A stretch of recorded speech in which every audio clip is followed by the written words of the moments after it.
how racism actually affects you as a person of ethnic minority in the workplace and throughout, something I don't think we talk about enough. My name's Desiree Shaw, I'm a psychotherapist. I vlog and I podcast about mental health and men's mental health in particular and relationships. On a Friday I do a relationship SOS, Monday Tortured Superhero. These are my vlogs that I do intermittently throughout the week. Racism and how it actually feels for a person of ethnic minority in the workplace, working in and around a place like London, and how it affects your relationships. And what it does to your mental psyche. So I talked about racism being a mental illness, and I do think it is a mental illness. I think it's a mental illness because of how it's structured and the things that happen. Now, over the years, many years, it's people like me, labelled as black, ethnic minority, Caribbean, have found life particularly difficult, and trying to move up the ranks and have some kind of quality of life and standing for ourselves has been difficult, because from the get-go we were taught that we were lesser. So this is something that happens in your mental psyche.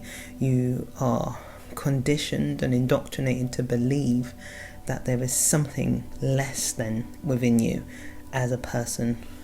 I don't want to say of colour because we're not Crayola pens, but we are taught to believe that we are lesser than. Now, this has a mental psyche, this has a reaction to our behaviour and our emotions about ourselves, and most importantly about each other.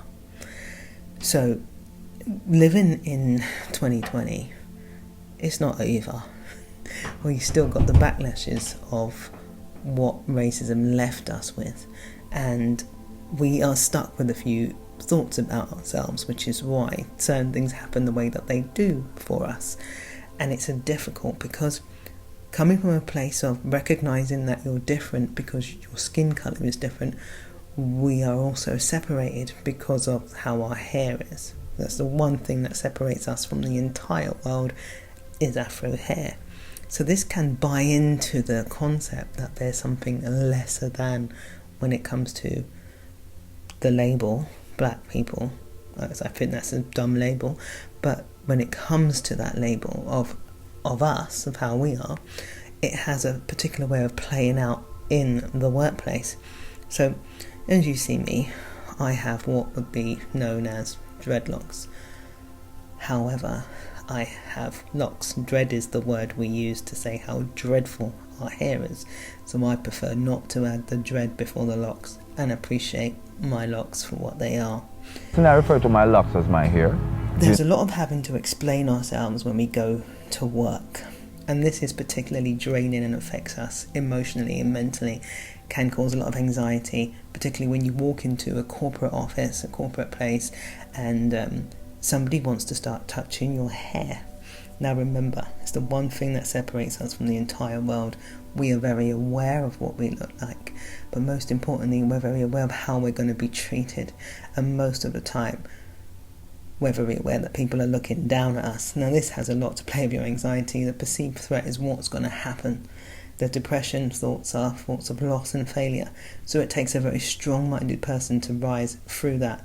And the fact that we're still here is definitely sentiment to say that we are definitely strong enough, because we've stood a hell of a lot.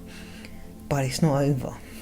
So when we get into the workplace and we start interacting with people who are Anglo-Saxon, and they don't understand us, they still interpret us as if we have just emerged from under a rock.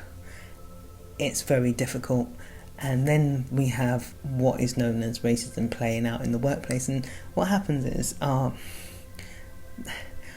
fellow colleagues who are not like us don't understand. And I think it's important to recognise this, because there's a lot of underhand microaggression racism that takes place, causing a lot of mental health issues amongst people like me, or from other countries like Asia, people who are not Anglo-Saxon, which happen in the workplace. These behaviours happen in the workplace, and a lot of the time people don't recognise what they're actually doing is actually mentally and emotionally aggressive and racist. And the reason why it's racist and not prejudice is because it is done by the person who has the power. And the power is the one who's in control. The one who's in control of your social standing and where you live and your status and giving you opportunities. We can be hindered because of those things. We can't do it. Yeah, we're not in the position to do that, okay? And we've been very aware of that. So when racism hits the workplace, you find that you have two types of black people in the workplace, and I've used the word black, but you do. You have the one which will people please and try their best not to highlight their very own blackness as much as they can, to blend in for fear of being singled out and being highlighted. So what they try to do is they kiss ass a lot. They ignore the part of them which is obvious, and they do their best to separate from anything culturally black for fear of being caught out or being singled out. And this is something we've learnt to do over the years because it's been indoctrinated in us that there's something wrong. Then you have the other type of black person, I laugh when I say this, who is not afraid to be who they are, be naturally themselves, and demonstrate their own character as they are, and be comfortable. You know, the other one who's kissing ass basically is not comfortable and is in fear all the time and is anxious. Meanwhile, the one that is much more comfortable with themselves is not that they are not uncomfortable. They've learnt to tolerate the discomfort. And that is the fact, because there's a lot of things that actually happen within the workplace and about the way that we treat each other, which can really play with your mental psyche. And this happens a lot throughout the workplace, and there's so many workplaces in central London where racism is rife, and it's very difficult to get past it and deal with it, or even say to somebody, you know what you just said, that wasn't okay, because of the explanation. So because Anglo-Saxons are not aware of many of the things that they're actually able to do and get away with, because when you have been given the privilege to take over the world and have things in your control, you don't realise that the oppressed are so aware of that. There's so much we don't say because we feel that we can't say for fear of repercussion. And that happens in the workplace, and you see the divide sometimes. So when you go to work and you see a person who is black, who may be quite distant and be able to draw the line, they're very aware of what could happen and would much prefer to keep it separate. Meanwhile, when you go into the workplace and there's somebody who is black, who is only too happy to bend over backwards and doesn't seem to have much of their own culture within them, recognise that it's all survival. And that's what we've been taught, is how to survive. So that's recognising how racism can really play with your mental health in the workplace, and how it can cause you a real issue with you, basically. Because if you are black and watching this, I'm sure you can probably relate to what happens in the corporate world as a black person. And if you're white watching this, you're wondering what's going on. I think it's time we probably shared with you, without it seeming like an argument or an attack. Actually, education, so we can recognise what we're doing and how we're being perceived. Because a lot of this is indoctrinated behaviours which we sometimes find difficult to break free of, and the beauty is we can change. Remember, it's behaviour.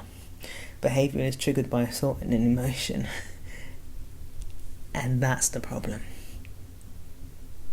Anyway, I'm going to let you go on that one, and I will continue talking about this in some other videos. Anyway, my name's Desiree Shaw, I'm a psychotherapist, and I vlog and I podcast about mental health and men's mental health. I have a keen interest in men's mental health in particular and relationships. I practice at the Priory and privately, and I'm on a mission to make therapy accessible and change the world one thought at a time. Thank you so much for watching. Bye for now. Cultural. There's adaptive behaviors, survival behaviors. Well, what are they? Let's just say 2019, you have a black mother and a white mother. The sons go to school together. They find themselves at a meeting. The black mother leans over to the white mother and says, I just wanted to mention to you that I noticed that your son is really doing quite well. And the white mother's response is, oh, thank you. She begins to go on and on about he won the science fair, his uncle's an astronaut. She's just oozing. She realizes the black mother's son is actually excelling her son. And she says, well, wait a minute. Your son's the one that's really coming along. And the black mother responds, oh my God, he's a handful, but oh, he just works my nerves. Now, when I'm working with African-American people, it doesn't matter what the audience is. It doesn't matter what class. If I were to ask, is she very proud while she's saying those denigrating things? And everybody laughs and goes, of course. There's a secret. Because everybody black knows that even though the black mother is going, oh my God, she's really proud. So now let's roll that scene back 300 years. And let's say this black mother is working in the fields, and a white slave owner comes through and says, wow, that boy is really coming along. What is she gonna say? No, he's not. He's stupid. He's shiftless. He can't work, because I don't want you to sell him. So I denigrate them to protect them. That is called appropriate adaptation when living in a hostile environment. If I were black, they'd have killed me a long time ago. And if I were black and saying the things I say, I wouldn't be alive. Bullshit! No, you're not gonna say, I'm sorry there's racism. No, I do not have to ask you nicely. I consider this exercise an injection of the live virus of racism.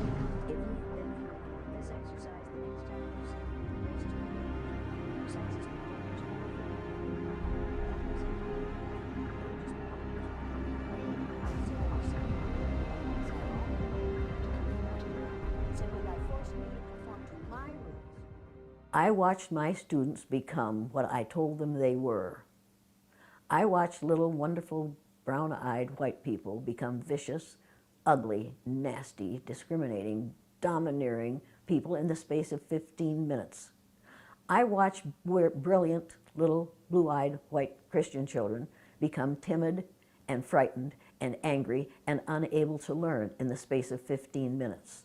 If you do that with a whole group of people for a lifetime, you change them psychologically. You convince those who are analogous to the brown-eyed people that they are superior, that they are perfect, that they have the right to rule. Did you learn anything this morning? I think I learned from the experience of feeling like I was in a glass cage and I was powerless. I realized this morning that there were very few times in my life that I've ever been discriminated against, very few. And you convince those who take the place of the blue-eyed students that they are less than.